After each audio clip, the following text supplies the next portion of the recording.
Hello and welcome to another episode of Life as a Scale Model.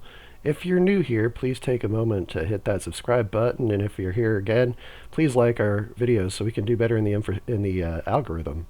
We really appreciate all the support you guys give us, and we look forward to bringing you great videos in the future. Today, we are starting a brand new build, the USS Enterprise C. Um, As you can see, we've got all kinds of decals that came with the kit. This is from the 2017, I call it the Enterprise Lineage kit. We're not using those. Instead, I've ordered these great looking decals from Bob Matt 343 Designs on Etsy. He's a dude who's doing some great work for the Star Trek modeling community. He in no way sponsored this. I just happened to find his product and give it a whirl. This is where I would put my sponsorship ad if I had a sponsor! But I don't. Another thing we're going to be doing a little bit different with this build is we're going to be painting it using an airbrush. I've never airbrushed before, so this should be quite the adventure. But as you can see, I have stocked up on all sorts of airbrush paraphernalia to try to be as prepared as possible, because after the last build I learned I need to over-prepare. We're doing that because I think the color scheme of these decals is hideous. So with that said, let's jump in. We're going to start with washing the parts that we got with the kit. I don't usually show this step because I just assume that y'all do this, but I figured, you know what? Let's be thorough this time. Let's go ahead and show you the full process of getting the model ready for the further steps down the road. And so I'm running some hot water, and I'm using Dawn dish soap because it cuts through oil and grease really well. And when Round 2 or any other manufacturer makes these pieces, they use what's called an injection mold process, wherein they've got, I assume, metal molds, but who knows, and those molds have little holes on a few places where they just take the PLA plastic and they've just shoot it on in there like a toothpaste, and it fills everything up, and once it's full it sets, and voila, you get your part. But in order to keep things from sticking, they've got to put some kind of a layer of like oil or grease or something to make it so they can separate those molds from those pieces. And so that's why we like to wash our pieces before we get to work on them, because if those oil or grease residues are left on the pieces as we start working, it can make it a little bit difficult for the paints and the primers and the things we're putting on the pieces to really stick. So this is probably the most important step of building a model, if I'm being honest. If you don't do this step, you're kind of taking a risk there that all your hard work might just suddenly start peeling off, and that would be sad.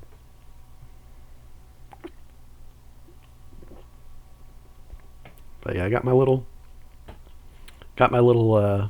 scrubby brush there, and on those smaller pieces, I'm being careful. Some people like to just fill a tub with water and wash their parts in the tub. I sometimes like to live dangerously. Do whatever feels best for you, though. So moving on, we'll start cutting pieces off the sprue. Now, as you can see here with this first piece, I'm leaving just a little bit of a remnant of the injection point. And the reason I'm going to do that is so that I don't risk accidentally taking off part of the actual plastic from the piece itself. I want to make sure that when I cut my pieces off the sprue, I get all the plastic that's supposed to go with the model. And there aren't really that many pieces to this kit. That tends to be the case with most of these 2500 scale models. There just aren't a ton of pieces, and so that makes pulling pieces off sprues pretty easy. Some might say, hey, maybe you leave the piece on the sprue until you're actually ready for it, so you know which number piece you're using. And to that I say, yeah, that's sometimes a good idea actually. If you're messing with a model that happens to have quite a few more pieces than what we've got here, I would absolutely recommend that. Now, I don't know what these little extra injection nubs are for, maybe to stabilize the piece during the injection molding process, but I do know they don't belong. So we're just going to cut them off. We're just going to cut them off real careful. Just take our time and make sure that we don't take off more of the model than is necessary.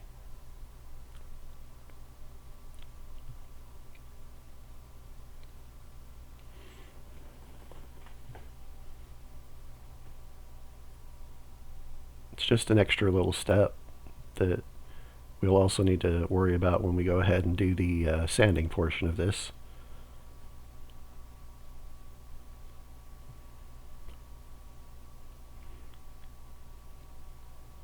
I had to get all those little greeblies out of my way though, because a clean workspace is a good workspace, at least as far as I'm concerned, and I'm terrible about keeping things clean, so I've been trying to get in the habit of cleaning up a few things here and there as I go along. And now I'm going to make myself a little sanding board out of sandpaper. I get kind of weird with sandpaper. I like to use it for way longer than probably I should, and I like to just make things out of the sandpaper, kind of like sandpaper origami, if you will. And you see, I'm like, I don't even know how to do this. I'm just kind of contorting things. It doesn't feel good, so I'm just going to fold that again. It'll make a real stiff, almost an emery board kind of thing, but it'll have a little give. So we're just going to take that sandpaper, and wherever there was an injection point, we're just going to lightly sand it. Here I'm using 150 grit sandpaper. That's kind of my go-to when it comes to sanding plastic, and I'm not, looking to take off a lot of material. The other grits I use 80 grit sandpaper when I need to take off lots of material, and then I use 220 grit sandpaper when I'm trying to get a smoother finish. I haven't yet built anything where I found myself using anything other than those three, and the reason being, as far as having a higher grit, the 80 grit gets the job done pretty fast. It's the kind of sandpaper where if you're not careful with it and you get to sand in too much, you're going to take off way more than you expected, way quicker than you expected it to come off. So I have to use that one with a little bit more care. The 150 is a great balance point where you can get a lot of material sanded down without having to worry about over sanding too much. And really, if you're sanding bare plastic like this and you're going to be priming and spray painting or whatever later on down the road, then you could probably just get away with using only the 150. But I like the 220 because it gives it a slightly more polished look, but it still maintains a little bit of coarseness on the surface of the model for primers and paints to stick to.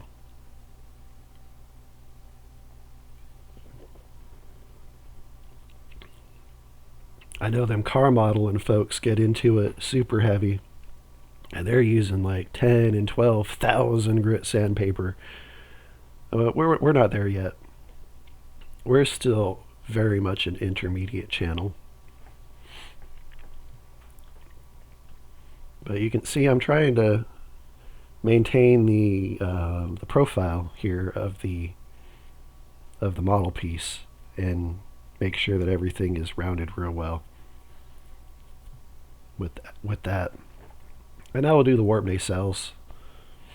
I'm just looking for any obvious excess plastic that shouldn't be there.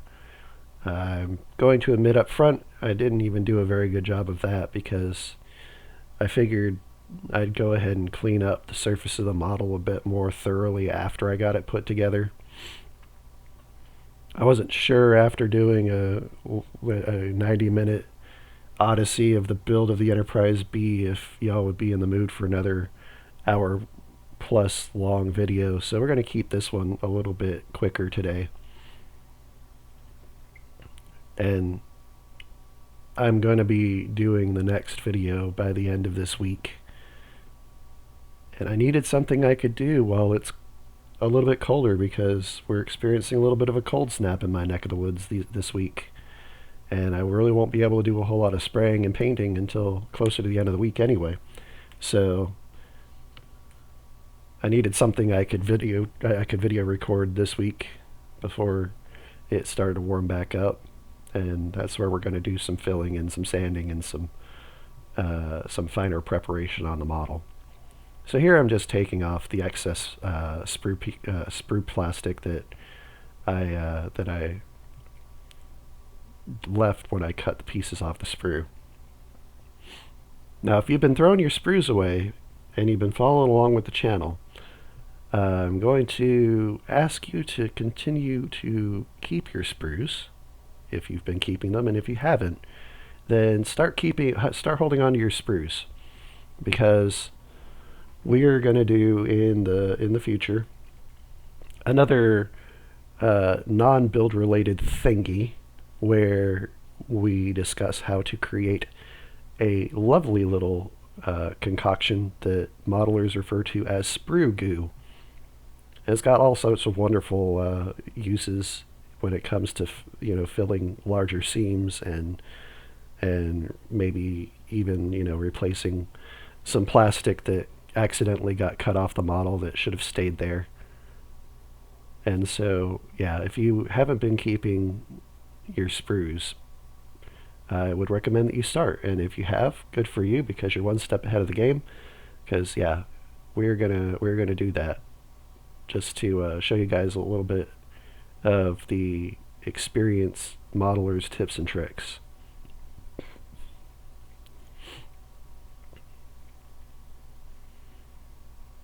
Now there's a warning you get when you make these Star Trek models that usually goes hand in hand with the saucer sections, but I think it applies quite well to the engineering section here as well. And that is with the sprues where it joins on a real wide piece like that, there's a taper to it, and so you need to make sure that you're not letting your snippers follow that taper downwards to the model itself, because otherwise you can actually cut into the model a bit when you're cutting them off the sprue. So just be aware of that as you're making your cuts.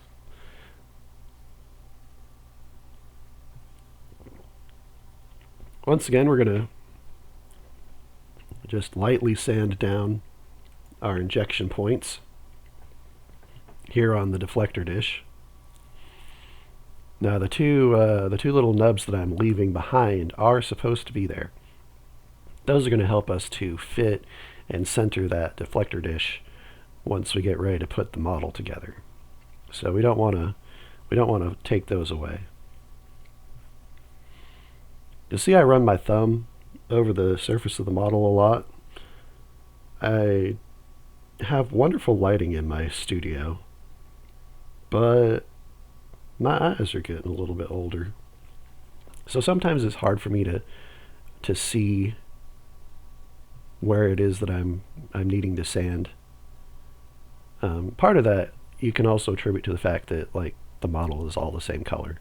This is why once we get the model put together and we start really working on it and we think we've got it kind of done, you go back and you put a thin coat of primer, and the primer helps to add some contrast to the model surface so you can see those spots that still need work a little bit easier. But in the meantime, I just use my little thumb to run it over the surface of the model, and if I feel any inconsistencies, then I know that's where I need to focus my attention.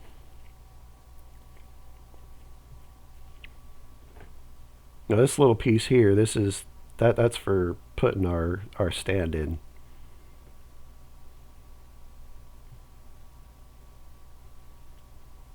Now we're going to move on to the saucer pieces. And naturally, the Enterprise C being a bigger ship than anything we've worked on thus far, the saucer itself is also going to be a lot bigger than the other ships we've worked on so far. But that's all right. We're going to save ourselves a bit of a headache with the decals, because we're not going to be using the decals that were provided in the kit. If you are using the decals that are provided in the kit, some of my instruction is still going to be applicable to you. I will try to accommodate you, because I know that not everybody is going to jump off the deep end and go straight to airbrushing.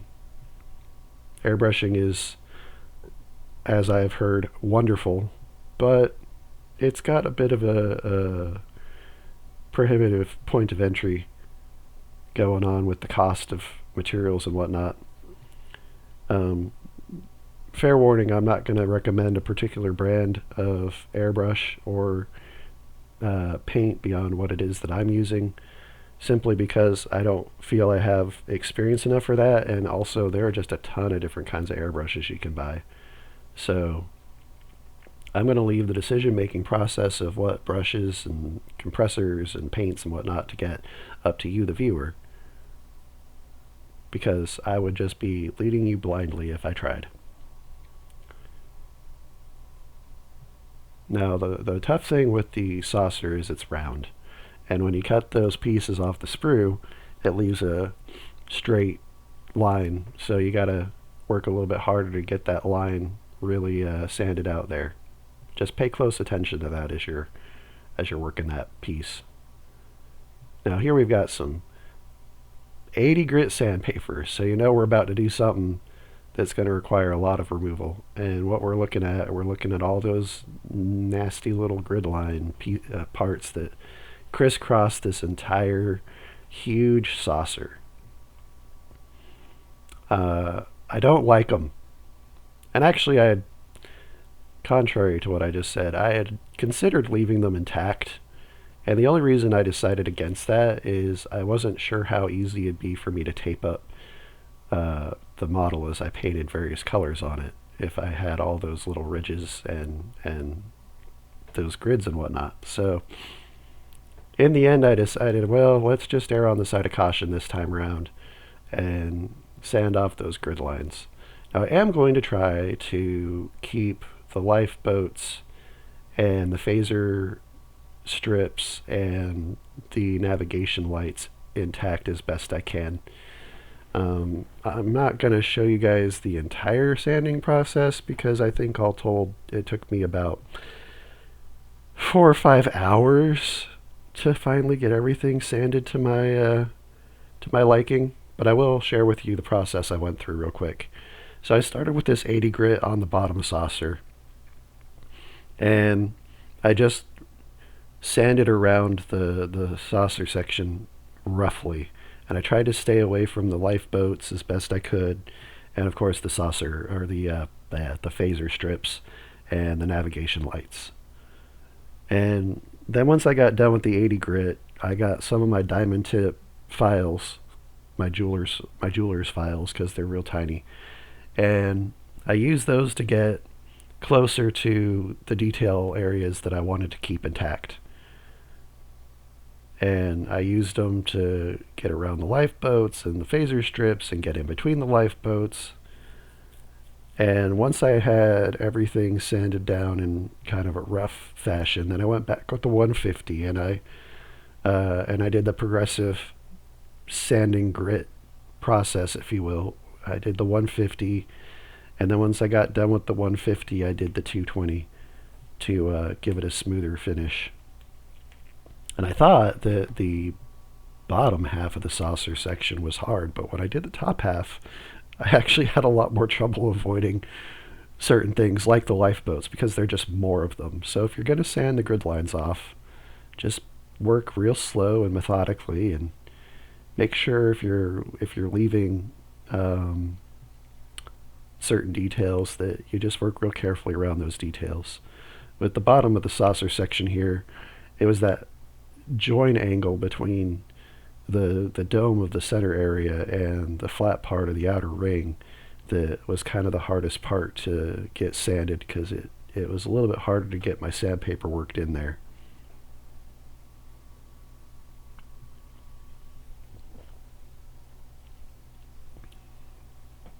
Well, this is how I look when I'm doing a rough sand, and I'm not putting too much pressure.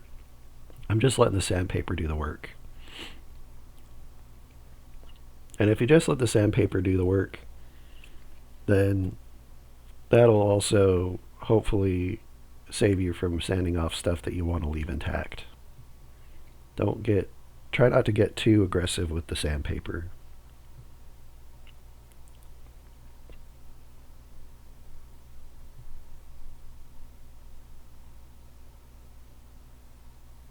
Now for the eagle-eyed viewer, you may have noticed that there were, emphasis on the word were now, windows molded into this part of the kit. We're going to talk about that in a minute. But no, your eyes are not playing tricks on you. There were in fact windows on the bottom of the saucer. Spoiler alert, I sanded them off. So here are the windows on the top of the saucer. I started with trying to sand the windows off the top of the saucer, and that didn't work out so hot because, as it turns out, they're just molded far more deeply into the piece than the windows that were on the bottom of the saucer. So there's my Tamiya white putty, and instead of trying to sand all of those window details off, I'm just going to go ahead and fill them.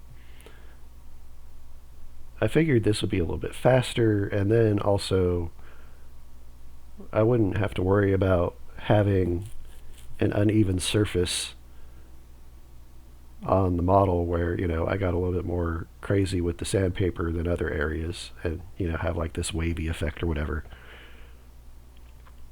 I thought this would be the lesser of all potential evils. And so you're gonna see I'm just gonna take this Tamiya putty and work it around and try to work it in real well into the windows that are along the top of the saucer here. And then I'm just going to do the same process that I did with the general sanding. I'm going to start with the 150 grit and get all the excess off. And then once I've got the excess off, I'll take the 220 grit and use that to give it a slightly smoother finish for our primers and paints and stuff. And I did see some areas where the windows didn't get filled as well, so I went back and I refilled those after the fact. It wasn't a terribly long process. I think getting the whole thing done took me maybe a couple hours.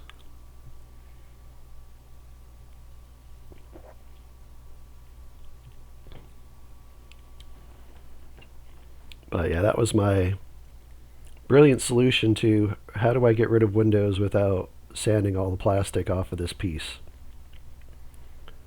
And there we go. And I'll leave the sanding process to all y'all's imaginations. So now we're going to go ahead. Now we've got everything pretty well prepped, and we're actually going to put it together. And I will admit freely that I made what some may consider a few mistakes during the assembly process, and that's because sometimes I think I know better than the instruction manual. But I'm about to share a hard truth with those of you who have my mindset. We do not know better than the instruction manual. In fact, we can save ourselves a lot of headache if we follow the instructions as they've been printed on the instruction manual. So I'm going to get that deflector dish glued into half of the engineering section here. That was a good decision. And then I'm going to get the warp pylon assembly area also glued into one half of the engineering section. That was also a good idea.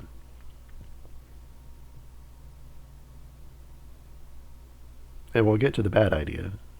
I promise. Actually, there are a couple of bad ideas in this one. And if you want to live dangerously like I do sometimes, mostly because I forget things, then you're welcome to do things the way that I did. But if you'd like to save yourself a wee bit of a headache, then I would recommend you play a game of do as I explained, not as I did. I'm making the mistakes so you don't have to, as it were. So yeah, we're going to glue this one half of the engineering hull onto the warp pylon.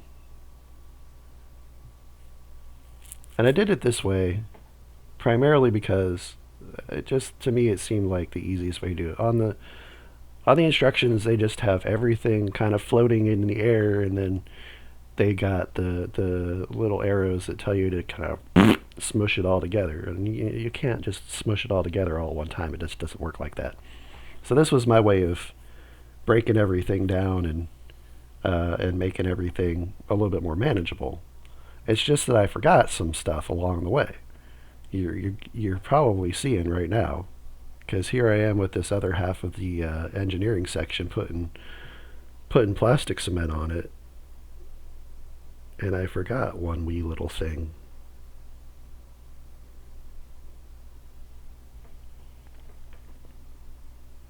But in theory, this was a good idea.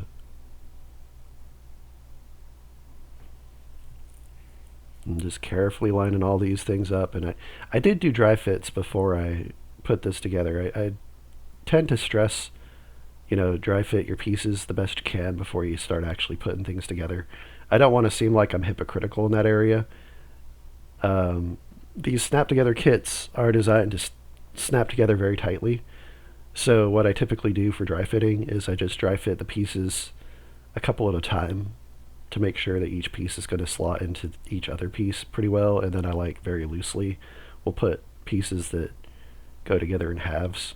There it is. I just realized my mistake. We'll get back to the instruction in a minute. I forgot my little nub that my stand goes in, and now I'm like, oh no, what do I do? Yep, so that was a mistake. Don't do that. Don't be me. Now, the good thing about plastic cement is it's not an instantaneous bond because it's doing kind of a chemical reaction to melt those pieces together. So if you come into this problem, yeah, you do have a few minutes before things get critical. Lucky I caught it pretty much right after I'd made the mistake. So yeah, I just had to gently peel the halves of the engineering section apart and get that thing put in there. It was a dumb goof. I should have known better, but it happens. But anyway, back to dry fitting. Yeah, if you don't want to be stuck peeling everything apart after it's real tightly snapped together like that, at least take pieces and try to fit them together a couple at a time, just to be sure that everything is going to fit properly. And that should get you where you need to be.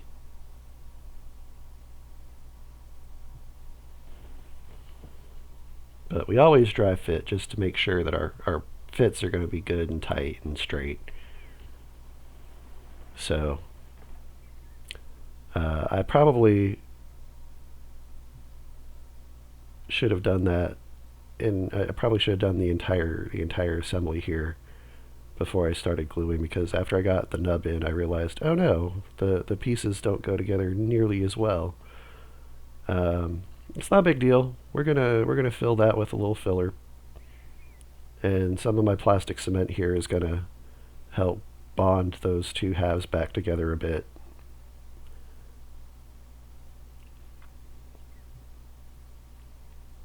So yeah, we'll make it work.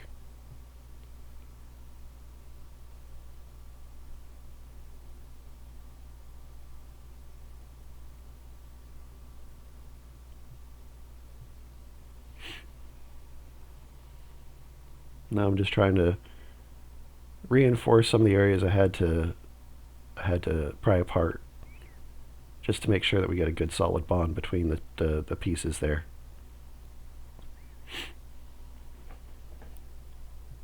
But as you can see, all's well that ends well. And so now we're going to start on them their warp nacelles. And per the instructions, the warp nacelles come in three pieces. You got the Bussard collector domes that go at the end, and then you got two halves of the actual warp nacelle. And I was looking at, which would go on the outside, which would go on the inside. And I feel like I did a pretty good job. But as it turns out, round 2 idiot-proofed these pieces. There are only there's only one way that these warp nacelles can go together, and two halves have been paired together using the spacing of the pegs to ensure that you put the two halves that belong together, as opposed to just being able to say, I've got two halves that happen to look the same, or look like they go together, and that's what I'm going to do. Now, if you don't have the proper halves that are designed to go together, then you're not going to be able to get them put together. That's what I just realized. I'm like, oh, my pegs don't line up with the holes. Why don't my pegs line up? Yeah, so I'm glad I caught that. I mean, it's not like I could have gone any further if I hadn't. So kudos to round 2 for making sure that we can't goof that up. But I'm already goofing things up right now anyway, so if there's any possible means of making a goof, I'm going to figure it out and do it.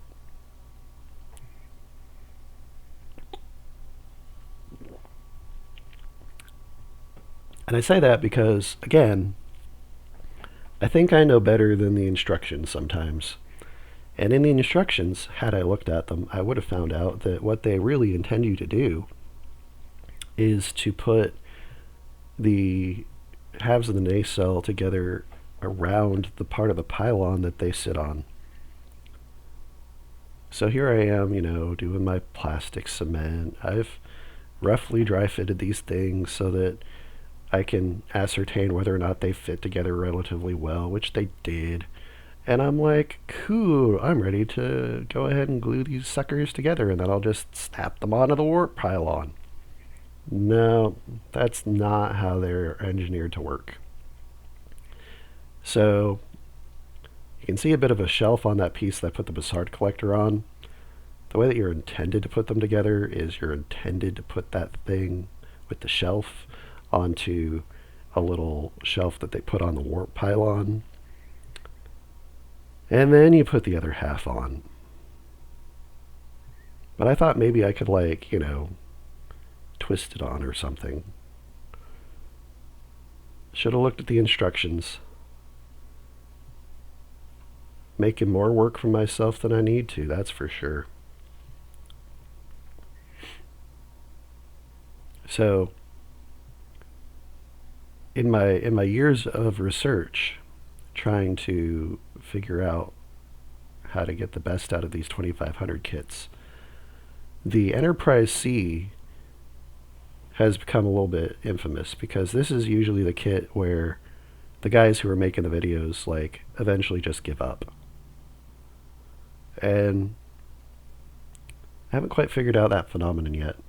I actually felt like putting the sub-assemblies together, despite all of the making things harder for myself that I did, was really not that bad of a process. You can see I eventually ended up having to split the thing a little bit to get it to go on properly, like I did when I forgot the mounting thing.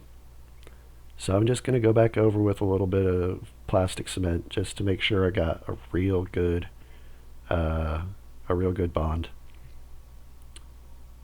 But yeah, I don't know why people give up after this one. I honestly think it's the decals. I have put this one together before, but not completely. Once I got to the decals, I realized this is going to be stupid hard to do with all the grid lines, but I was already kind of committed. And so I used it for a quote-unquote wall of ships display that I did for a friend, and I just painted it gold. Which is why I have extra decals in case anybody was curious, is because I did a wall of ships display where I painted all the ships gold, and I didn't have to use the decals. And even though there probably were better uses of those model kits, it's been real good in the long term for me because I have extra decal stashes to pull things out of. So here I am doing things the right way, quote unquote. I guess there's no quote unquote. I looked at the instructions. I'm like, oh. So yeah, here I am doing things the right way. Go figure. And so I'm just trying to piece together in my brain how these various pieces are supposed to fit each other. I'm a little slow sometimes. Or else it was a little bit later at night. I can't remember. But at any rate, it probably took me a lot longer than it should have to put the pieces together, pun intended.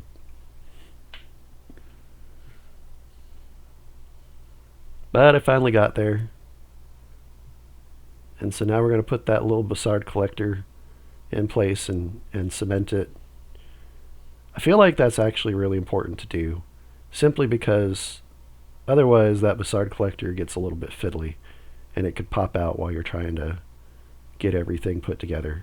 So if you're going to glue anything on this kit, I would say the Bussard collectors are probably, well, the Bussard collectors, the deflector dish, and the mounting nub are probably the big ones that you're going to want to go ahead and cement in place just to hold them there while you put everything else together around it.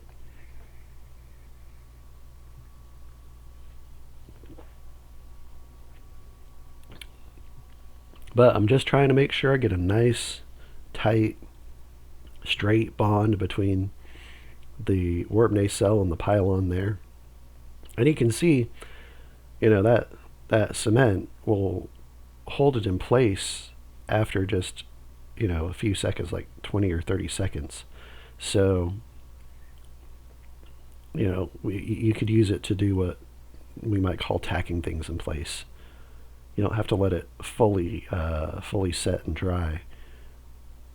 You just needed it to set enough to hold things in place until you get everything else put together around it. And that's kind of what I did here.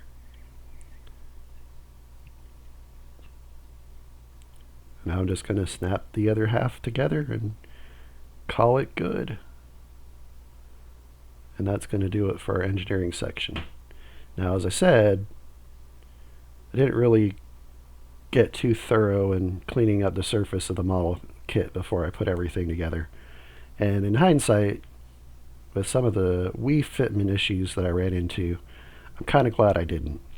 Because now I'll be able to fill and sand and get everything looking as pristine as possible without doing it in stages. I can just take a run at it and do it all at once.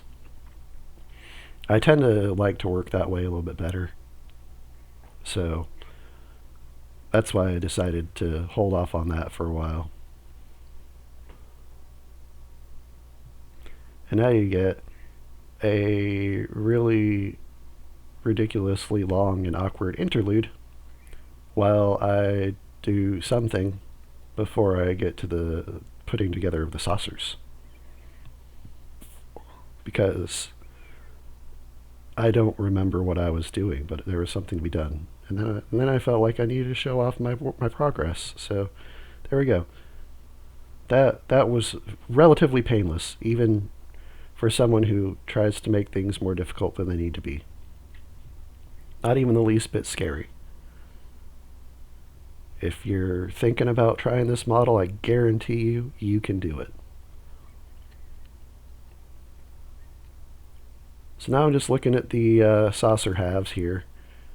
I'm doing a quick little quote unquote dry fit When I do dry fits like this on these saucers, I don't line the pegs up with the holes because I don't want to have to pull them apart.